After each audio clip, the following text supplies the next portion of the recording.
Hey, Antonio, thank you for joining me. And thank you for having me. I'm super excited to have you here.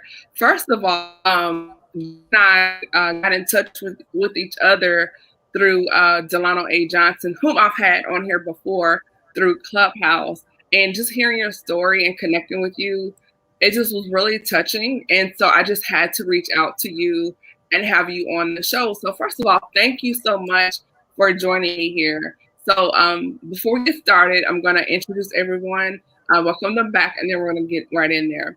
So, with that being said, hey everybody, this is Camille Essick. I'm host of the Speaker Podcast. This is the podcast where innovators and creatives connect. Be sure to subscribe to my YouTube channel and shop with me on my website at CamilleEssick.com, where you can get my ebooks and my room sprays, Chemistry Room Fragrances, which is also on Instagram at Chemistry Room Fragrances. In addition to just follow me here on Instagram at Camille.Essick and on Facebook at Speaker Podcast. And don't forget to click like and share. So please come into the room, invite a friend, tag a friend, and also be sure you can also drop a comment or question below. So with that being said, we have Antonio Myers here. Antonio, thank you so much for joining us. And those that are not familiar with you, let everyone know who you are and what you do. Hi, again, my name is Antonio Myers. I am the podcast host of Antonio Time Daily. I'm also just started my writing career, so I'm officially a writer. I am high school. Well, I'll just say that I have a cute and cuddly teddy bear effervescent personality. I'll save the rest for when she interviews me. Just spoiler alerts. Well, we're going to go ahead and do that now. So, for those that are not aware, Antonio, let everyone know a little bit about who you are and why. What makes you different? What makes you stand? Okay, I was diagnosed with pervasive developmental disorder at the age of 2. That was considered the autism diagnosis, as close to it as it could be in 1995. I was born September 16th, 1993. And the DC experts were the main ones saying, well, DC public schools actually, those experts were saying he's not talking, something is going wrong here because according to our timetable, by certain ages, you should be formulating complete sentences. And we had these same DC experts who were saying to me and my mom, he's going to be a vegetable, lifeless, a vegetative state, little to no success. We hope the best. Let's see how it goes and look back on it. It was very antagonizing and downright cruel because I just got out the womb. So why judge me so harshly? I'm just really living. Give me some time. So they were also mad that I wasn't speaking to strangers. My parents said, don't talk to strangers. That's why I didn't. So I felt persecuted for being an obedient, good child.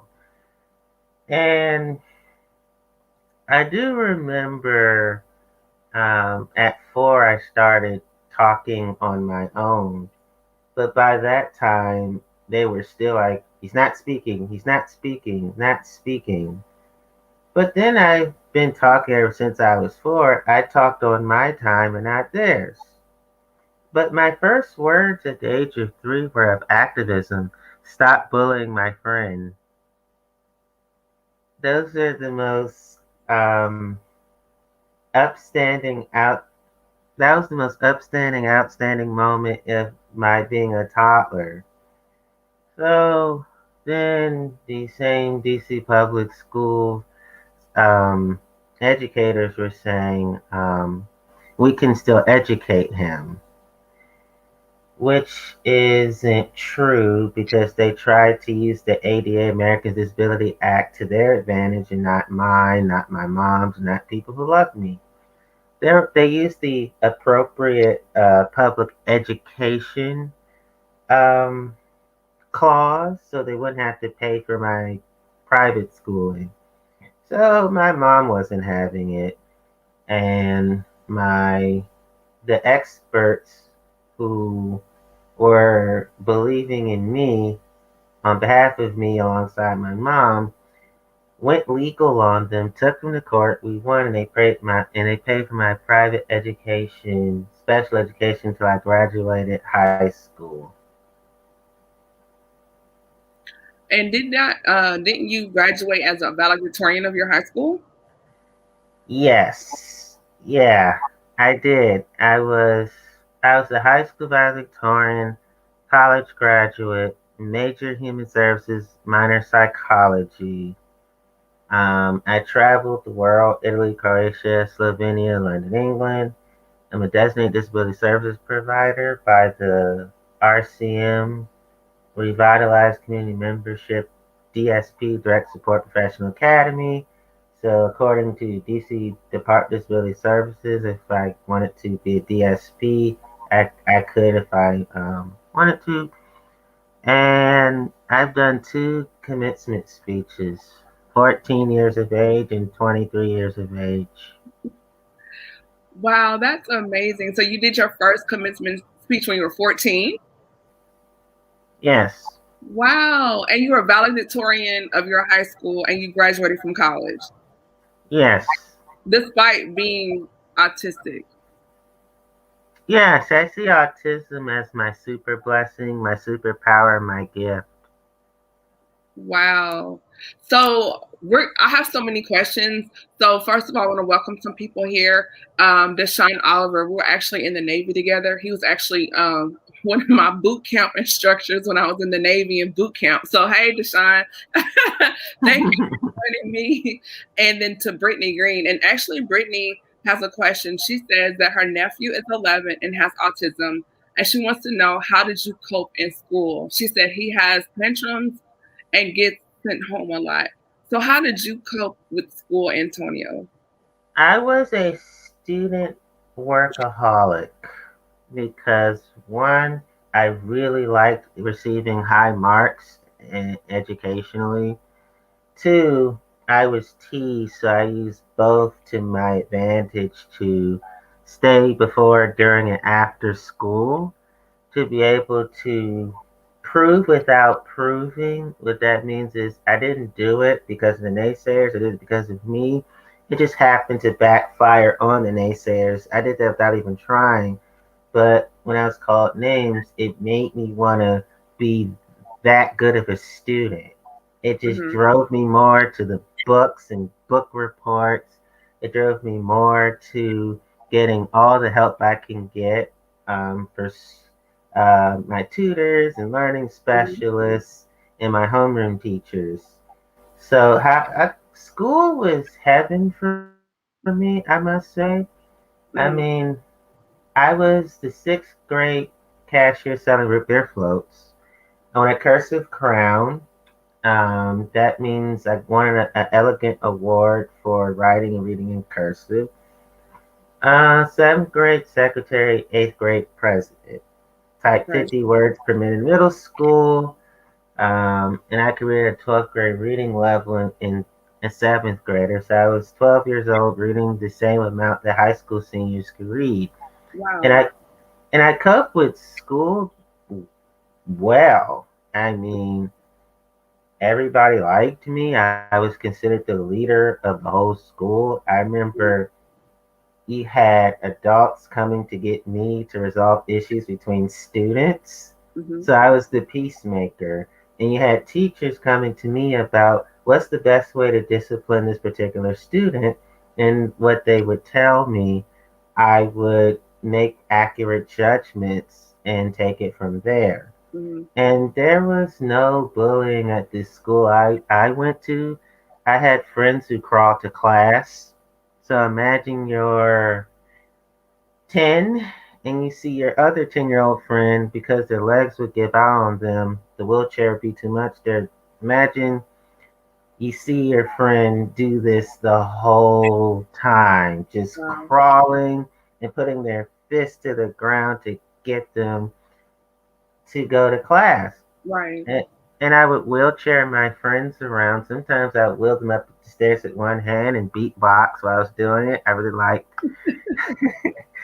liked helping my friends that way. Oh And wow. sometimes we would sing and just, you know, be silly with each other while I'm wheeling them. It was cool. Yeah. Um, So, yeah. from my understanding, you like to write. So, you've written an article that was featured in the Washington Post. Tell me about that. And how did you get your article in the Washington Post? Like, that's major. Well, what I'm telling you, I told them, and they were impressed as much as you were. And this was the RCM. This is when I was learning how to be a direct support professional. Hmm. That basically means to residentially help take care of them, like bathing, helping them with laundry of their clothing. What I do remember was the Washington Post came. Really? I told my story. Next thing you know, hey Antonio, let's talk. I was like, wow, because I wasn't trying to get any attention. I wasn't trying to be noticed. They asked me what my story was. I was honest. They chose to reward me in one of those prestigious ways. And that's how I got featured. In school at RCM, I learned these horrific things. There was a ship of fools that they would ship people with disabilities across regions. Then there's the idiot cages where they would put people with disabilities in cages. I remember learning these things. Then the institutions just really did a number on me, just learning how people are institutionalized. Yeah. And the reason why your story stands out to me is that my grandmother had a nephew. His name was Joe. We used to call him Joe, and he was diagnosed with Down syndrome. And most of those individuals with Down syndrome, medically, their life expectancy is very short, but he lived to be about 60. And so, excuse me, his life inspired my grandparents to start the Margie home. And later on, they created the Golden Door in Tennessee. And the reasons why they did that was because, as you stated, during that time period, people with special needs were experimented on. They were raped, sexually abused. They were put in cages, as you stated, shock therapy. A lot of cruel things happened to them. And so they wanted people with Down syndrome, autism, and other special needs to have a safe place to live. And they ended up building a 100-bed facility known as the Golden Door. And they did that. I remember them having that the first part of my life in probably 20 years, if not longer. And then they ended up, later retiring and they sold it to the state. But the facility they built is still there to this day in Tennessee, and it still exists and it thrives. And now they have transitional homes for those with special needs to give them a sense of freedom and independence. And my grandparents were one of the first Black people in the state to do something like that. And they also help and advocated for those with special needs to change the laws in the state of Tennessee in order for people with special needs to be protected. So that's why they're important to me, and your story is important to me because it reminds me of my grandparents' legacy. And my grandfather, for his county, was also one of the first Black men to be inducted into the Chamber of Commerce for his activism and things he did in his community. So, Antonio, first of all, I just want to say thank you so much for being here and sharing your story with me. Deshaun Oliver has a question. He wants to know, what methods do you use to cope with everyday life? He thinks that your story is amazing, and as the rest of us. But what do you do every day? What does your day look like, Antonio?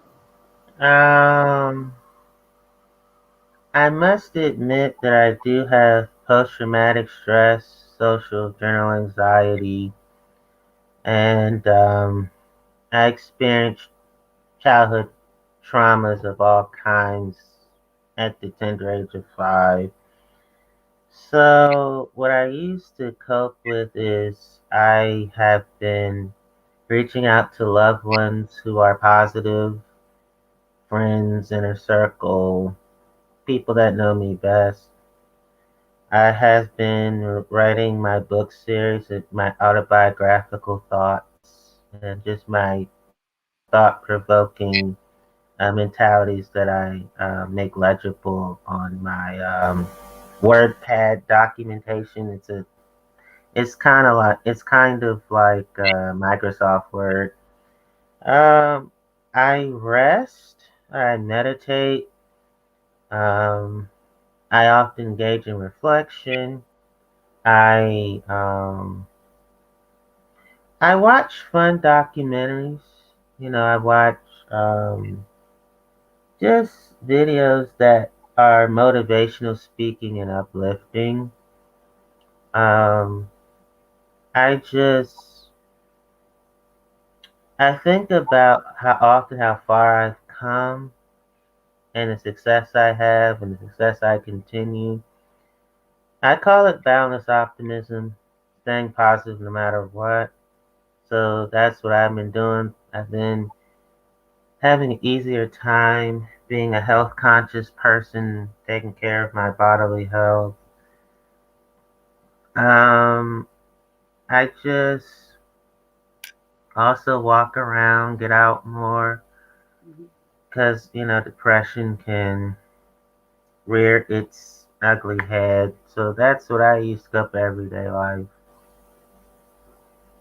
Well, first of all, I just want to say you're an inspiration to all of us. And for those of us, we were talking earlier about grace. And I was sharing you my story about school, about how sometimes I didn't always just put my best foot forward, but yet I still got an A in my class. And we are without excuse. You know, it's just amazing what we can accomplish if we just apply ourselves. And there's so many people in the world dealing with so many hard things, but yet they find a way to soar above the clouds. And you're definitely one of those people. And in meeting and talking with you on Clubhouse, first of all, you're on Clubhouse moderating rooms, killing it. Thank you. You are Indeed, like, I am. I get notifications and I know I should be moderating more. And I'm like, Antonio's moderating another room? Shame on me. I feel like such a bum. And I'm getting pings. Antonio has invited you. And I'm like, what?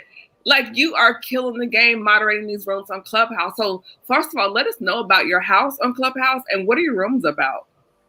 I just started an official one. I'm planning on doing it weekly and then make it regularly. It's called Autism Neurodiversity. Neurodiversity is when you see, it's like there's brain differences, brain diversity, diverse flavors of ice cream, diverse temperaments, ambiversion, introversion, extroversion. One means you tend to be in the background. The other one means you're more up front. And then the middle one means you do this, back, forth. It depends on your social comfortability. Um, I see neurodiversity is basically you see autism as a geniusness and not something to be cured. So I'm starting that room Tuesday, May 11th, 5 o'clock East Coast time. And it'll be my first like room that I'm going to be doing um, every week. Well, first of all, I think it's so cool. I think those that have autism, there's a spectrum. There's I don't know if you've seen that movie called The Accountant, and it's with um, not Matt Damon. What is his name? Um, he dates Jennifer Lopez, the actor, but he in the movie he has Asperger syndrome, but yet he's like this genius level accountant that works with you know, the CIA and things like that. He's kind of like a government operative, but it's a really good movie, and it sheds light on those with autism and different spectrums. But just to say, yes, you have this. You learn. It's not. I wouldn't even call it a disability. It's just you learn differently. But yet he's just like a brilliant prodigy as far as when it comes to numbers and things like that. And then in the movie, his sidekick is a she's also has a form of autism, but she's like a computer whiz, like can hack any system.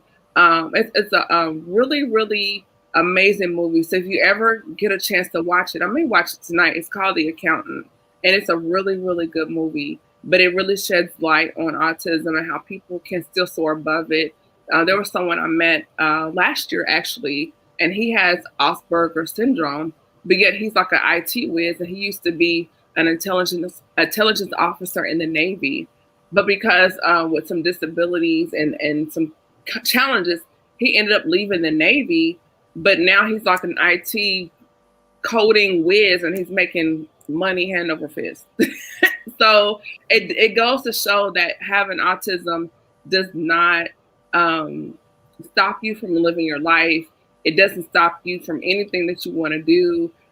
Even like with you, like I mean, hey, you became the valedictorian of your high school, and you graduated from college, which is amazing to me. And you have an article in the Washington Post.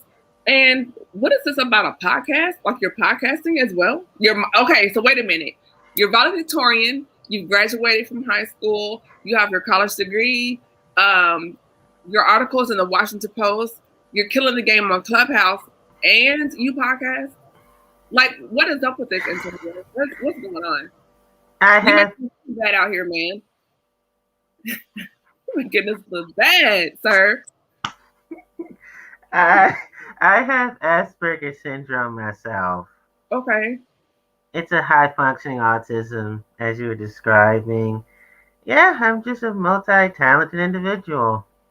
And my podcasting, no topic is off limits, and let's just say keep the kids away because the episodes I do, I tend to go there. Let's just put it that way. Because I am edgy by nature. That's how my brain works. And I was telling you earlier, but I'll tell the audience, I was actually afraid to be me publicly. Um, Were you because afraid that people would not accept you? yes, you answered it. Yes. Rejection.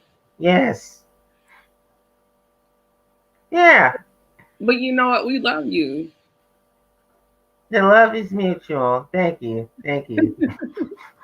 My friend Samantha, she said, "Hey Antonio, congratulations, brother." And she said, "Ha ha ha, yes, keep the kids away." We gotta have disclaimers so you wouldn't go, oh, you didn't say. I'm like, hey, I warned you. Yes. But first of all, we love you. I love your story. Samantha said it's the love for me. Yay! Yes. Samantha rocks. I like her already. Samantha, he said that you rock and he likes you already. She's actually on Clubhouse with me every Wednesday, and she has amazing rooms as well. So, Okay. yeah. So I said, Kofi, reach out to her on Instagram, and you guys connect and follow each other, and maybe she can interview you as well because I think it's important. See, I think it's important, particularly for Black men, Black people, that we also, May is Mental Health Month, but I'm an advocate of Mental Health 365. And I think that's something that we don't talk about, Antonio, is how Black people with that learn differently and how they're treated and what life is like for them as well. So I think Right. it's very important for individuals like you to be represented and for you to share your story with us because it matters and your voice and your story matters.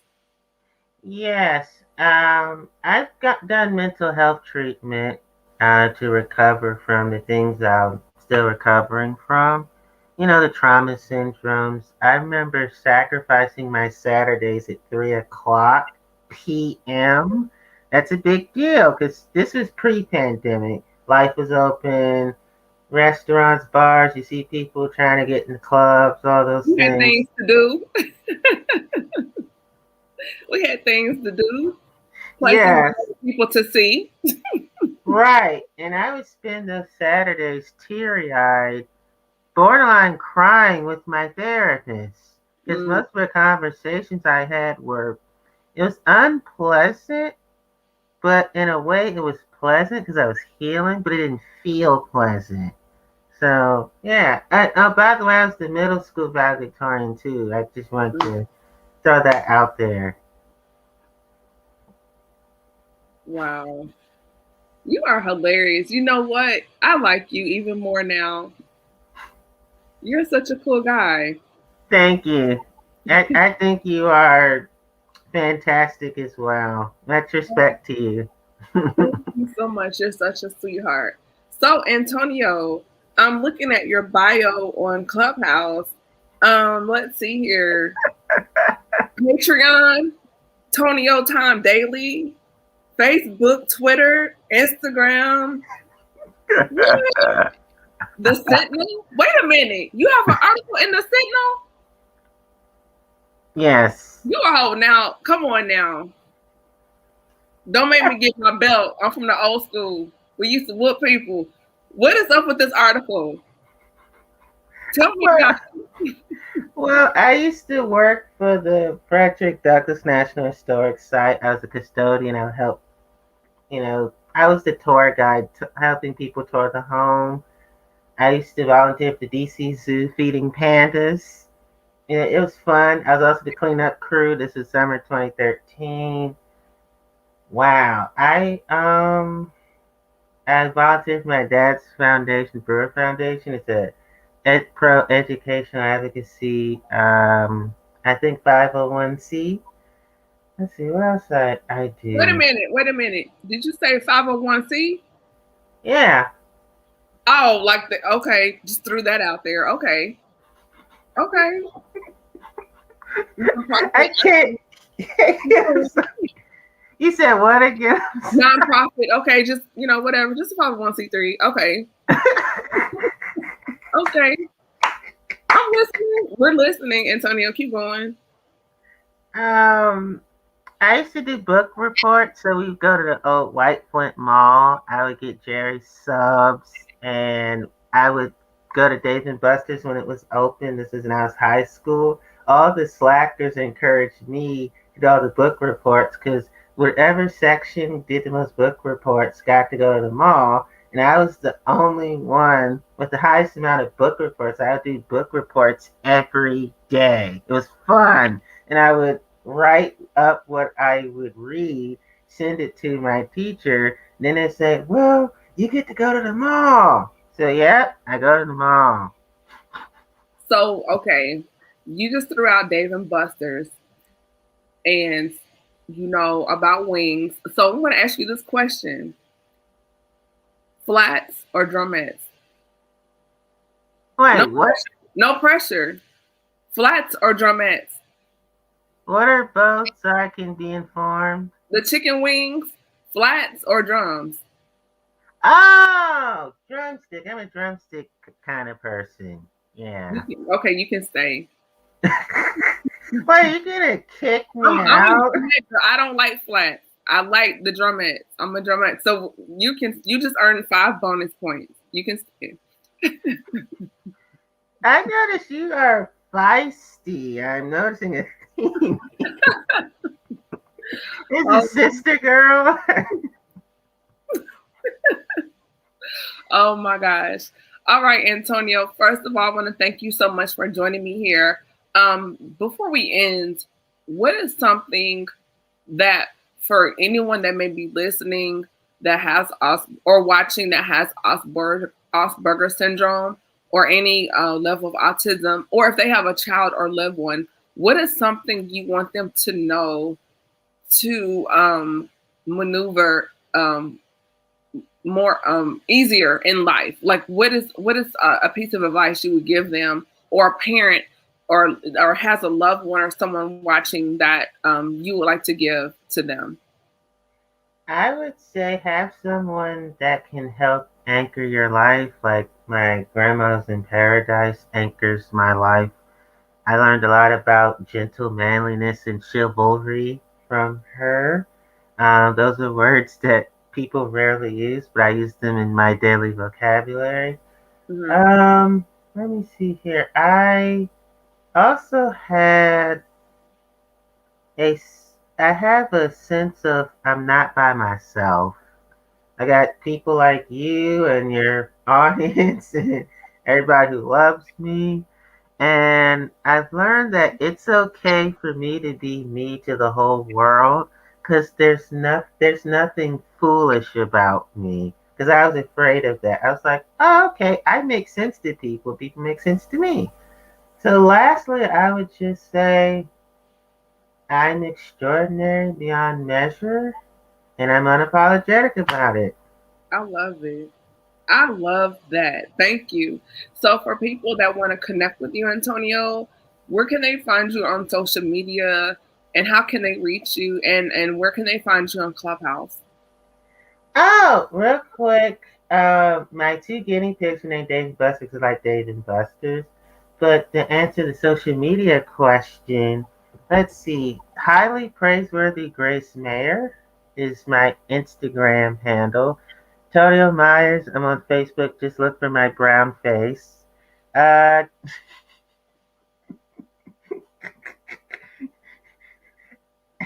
and Twitter, I'm sorry. And Twitter, Antonio Myers. Clubhouse, Antonio Myers. I just keep it simplistic.